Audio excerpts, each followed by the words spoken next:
Hello and welcome to Supreme Commander Forge Alliance Forever. This is the first game of the final of the Masters Cup hosted by Mountain. And the map is also Wetlands. The two players in the final are Obfuscation, that's Blodir, who came from the losers bracket. And the person who sent him to the losers bracket is Adjux. And that was in the quarterfinal. Adjux pretty much stomped Blodir 2-0. It was pretty brutal. But Blodir went through the losers bracket, beat Slow. Might have beat Nexus also. Nexus got quite far. Of course, the last big tournament before this one would be, it's a Galaxy Cup with the big prize pool where it was Adjux and Nexus in the final, and Adjux won. So Adjux so strong. So here we have a strange map. This was on ladder, and really, well, it has an absurd number of mexes. I mean, it's definitely over 100. I'm pretty sure. I have 8 bases full of mass, and also a couple hydrocarbons in each of them, and then a lot of mexes in between all those bases. So you have to scale very, very quickly. Need a lot of build power on this map to make use of all those resources. And also we have faction choices are a bit interesting. Adjux is a classic Seraphim player, and generally chooses them when they are decent on the map. So he's gone for Seraphim. Blodir likes his Cybern, and ooh, look what he's done. Second air from Blodir. Second air from Adjux. But Blodir assisting. All his engineers are here. Only one expanding now, but first 4 engineers were building and now assisting this bomber that's coming out of the factory. And that's a quick bomber. Just after 2 minutes. 2 minutes 10 seconds maybe it comes out of the factory. And still assisting to provide supporting inties. And look, with the 2 hydrocarbons, this fast air is actually really good for him. He can afford to put a lot of assistance here. And the bomber is on its way. He holds the scout back until the bomber is closer, so he doesn't give away that this bomber is coming really quickly. And look, the intie is already here thanks to his fast assistance. Now the engineers move on to do some other things, build factories and more power. And the first engineer dies that's expanding for Adjux. Bit of micro, and the next engineer just dies. Adjux cannot dodge that one. And that's 2 kills already. And I said we need a lot of build power in this map. Well, oh, the build power is dying. A bit of a turn. Nice micro. How many kills does he get here? Misses. Good dodge from Adjux. The turn. Another bomb dropped. He might get both of them here. And he does. 4 kills now. And almost to vet level. And the inties overhead dominating. Oh, no. 2 more engineers die. A vet starts regenning. 6 engineers have been killed. And there's more going to go down. Another intie comes out. And I think one of the bombs might have hit that intie actually. But again, another drop. And that was, I think, just 1 more engineer. Maybe, wait. Maybe just 1 more, maybe 2 more. But the bomber eventually goes down and anti-air comes out. And there's an intie there. But that is huge damage. Really nice with the... Oh, he's going for a transport now. So really nice assistance on the air factory. Bombers well supported. And did huge damage. Adjux was not ready for that. Even though he had second air, he was... The assistance made a huge difference. He could not kill that bomber in any reasonable amount of time. He has a couple of anti-airs out now. You can see this one has 2 kills. Did its job more or less once it finally came out. And now you can see a lot of engineers coming out. Multiple factories making engineers because he has to replace that build power. His expansion is severely slowed down. He lost 2 engineers on this side that were expanding. and the rest were in his base. Blodir's come for transport on a relatively small map. I don't know where he's going to drop. Zacu is over here, expanding to the base. He's taking all these mexes, hasn't dropped any factory though. Let's see the... Yeah, you can see a full mass bar. Should probably have another factory making engineers, because he really needs the willpower badly. Drops an engineer to this expansion, just one. But he's gonna have trouble defending, I think. Oh, there's not that many units coming this way. He sent some across to the top. And Adjux is actually lacking for mexes. His expansion has been so much slower. You can see one advantage he does have is a bit more hydrocarbons. But overall mass, total mass, Blodir already 1,500 mass ahead, and more air factories being added. At least one more being added.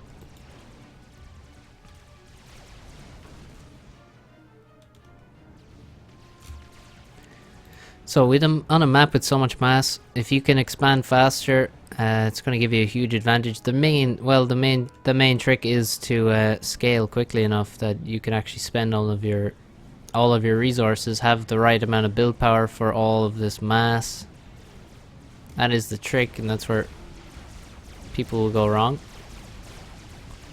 Attempt at a raid here, it's going to get caught out. We're not going to lose any mexes in this base. Blodir is sort of exposed here. He has no units, but at this stage of the game, I guess he's not expecting a lot of units on the top side.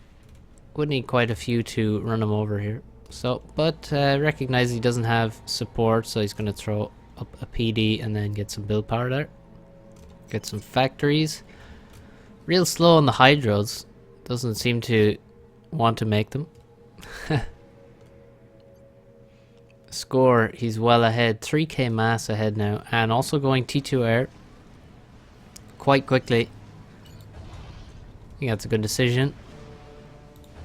To make quick T2 for those T2P gens. It's gonna help him scale a lot. And Adjux started T2 land. Unsurprising for the Seraphim player. You want to get those Ilshis out and start constructing that big Ilshi army as soon as you can.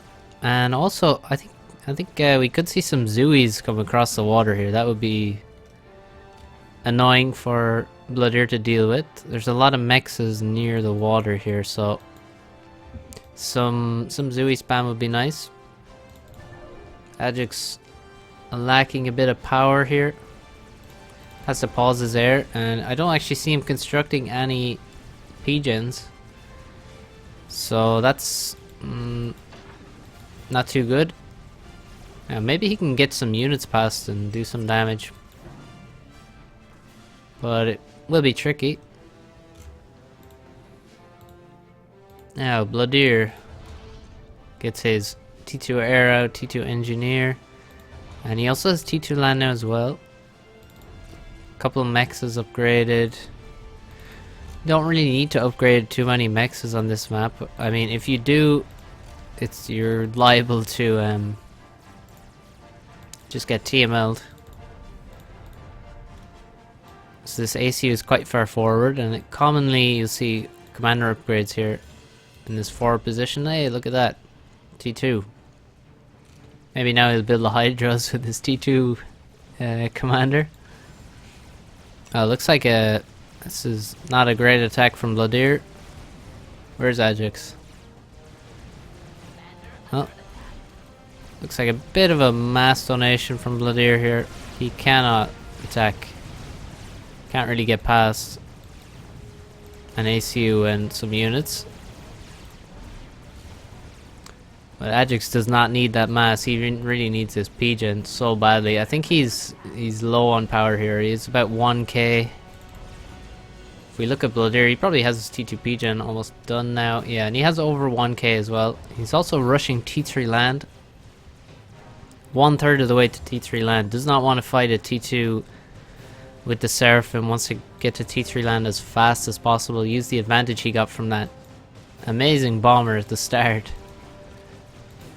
And yeah, just hold on and maybe defend a bit with T2 air as well. This T2 ACU could probably get some assistance. Adjux not making any upgrades. Still not using the phobos. Could be raiding here or being annoying with the Zooies. And this attack, Adjux is retreating. Just an attack move from Blodir, and there's actually no phobos in here. If there were phobos, this attack move would be absolutely terrible for Blodir, but there's a lack of them. And actually Adjux leaves, so now these units can actually do something. If Adjux had his ACU here, I think there's not much this army can do, but now all the units have been wasted, and Blodir has so many units, he's just gonna pour over. The PD is doing some damage, but there's Medusa back here that take it out, and now the front base is dead, and I don't think he needed to lose that base there. The ACU retreated quite prematurely. Needed to hold firm. Adjux ahead on mass. He actually has a lot of T2 mexes around. And he has, oh look at this, triple adjacency T2 HQ, or just a support factory. Minus 6.3 mass instead of minus 9. That's quite nice. Here's another one. 6.5 because there's a T1 mex. Nice use of adjacency. And now here's the ACU back with some support, a couple of Ilshis, but really not that many. Only 2 Ilshis so far on this side. Still has to be a bit careful, but really this T1 land is going to disappear quick. No T2 land on the top side, so maybe he's vulnerable. Also don't have walls. Walls would be nice here. And also from Blodir, could see walls. Versus this T1 land, but with T3 land we're going to have to see T3 land from Adjux as well. He can't stay on T1, or T2 I should say, and we actually have a TML, yes, from Blodir. Still not making the Hydras. But here come, oh no. No TMD. And the T2 NG dies, and the TMD that was building dies. Oh, that's GG actually. Damn. Two pigeons down. Mex is gonna go down, the engineer is dead. Well, we have another engineer here trying to throw up a TMD.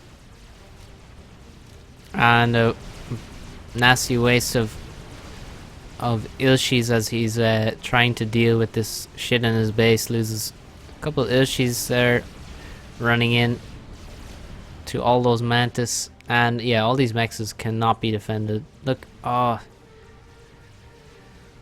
Yeah, very dangerous to upgrade those mexes. And now we actually have a T2 transport with a couple of loyalists going to be dropped to the back base. And surely they're going to kill all here. No PD or anything to defend. Some PDs here would defend against that drop, but